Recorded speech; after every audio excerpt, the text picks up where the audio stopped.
प्रधानमंत्री सूक्ष्म खाद्य प्रसंस्करण उद्यम योजना के तहत राज्य के उद्यमियों को कितनी सब्सिडी प्रदान की जाती है? आंसर 35% या 10 लाख रुपए।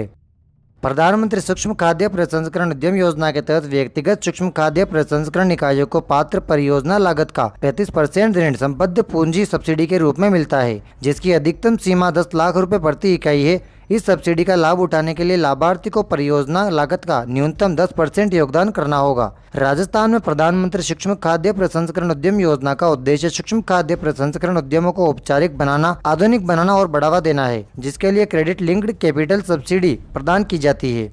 यह योजना एक जिला एक उत्पाद पर केंद्रित है और इसके तहत सामान्य बुनियादी ढांचा, कौशल प्रशिक्षण और ऋण तक पहुंच जैसे विभिन्न घटकों का समर्थन किया जाता है। केंद्र द्वारा वित्त वर्ष 2020-21 से वित्त वर्ष 2025-26 तक विभिन्न राज्यों के लिए वित्त केंद्र उपभोक्ता को 3,791.1 करोड़ रुपए जारी किए गए हैं। वर्ष 2025 में राजस्थान के लेजर फ्लोरिकन के नर पक्षियों में कितनी कमी रिपोर्ट दर्ज की गई है? आंसर 97%।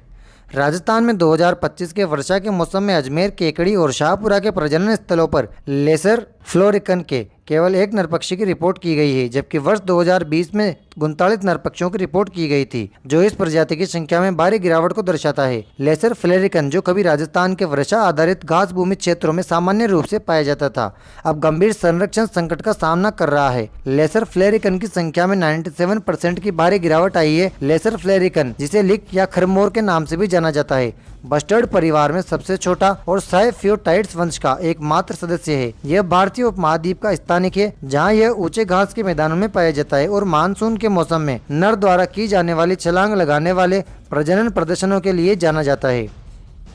हाल ही में राजस्थान की कौन सी साहित्यकार टीवी शो कौन बनेगा करोड़पति के 17वें सीजन में हॉट सीट पर पहुंची है? आंसर श्रद्धा आड़ा।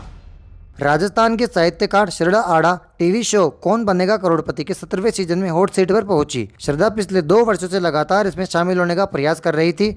इस सीजन में उन्हें सफलता मिली।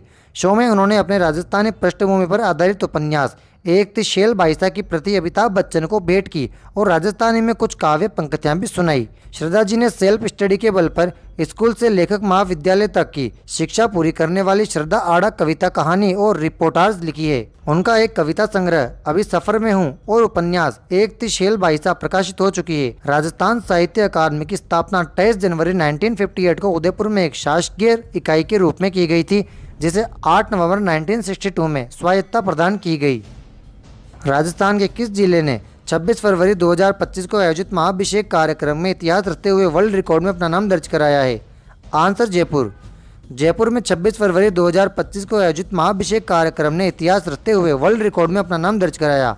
इस भव्य आयोजन में प्रयागराज के पवित्र जल से महाभिषेक किया गया, जिसने इसे और भी खास बना दिया। कार्यक्रम की सफलता और विश्व रिकॉर्ड में शामिल होने पर आयोजकों को सम्मानित किया गया। प्रयागराज महाकुंभ 2025 के पवित्र जल से जयपुर में किए गए महाशिवाभिषेक को वर्ल्ड रिकॉर्ड में दर्ज किया गया है। महाभिषेक को London multinational book of world record में दर्ज किया गया है। प्रयागराज महाकुंभ से टैंकरों के जरिए 82,000 लीटर पवित्र गंगा जल जयपुर लाया गया था। यहाँ अलग अलग घाटों पर हजारों महिला पुरुषों ने स्नान किया। 26 फरवरी 2025 को जयपुर में भगवान शिव का महाभिषेक किया गया था। राजस्थान के किस जिले के मंडोर में दशहरे पर रावण का पुतला दहन नहीं किया जाता, क्योंकि मंडोर को रावण की पत्नी मंदोदरी का पीहर और रावण का ससुराल माना जाता है तथा रावण को यहाँ दामाद के रूप में पूजते हैं और उन्हें शिव भक्त भी मानते हैं? आंसर जोधपुर। दोस्तों, डेली क्लासेस की अपडेट के लिए आप टेलीग्राम ज्वाइन कर लीजिए और साथ ही इंस्टाग्राम को फॉलो कर लीजिए। वीडियो अच्छी लगी हो तो इसे लाइक करके चैनल को सब्सक्राइब भी कर लीजिए। कल फिर मिलते हैं। Thank you.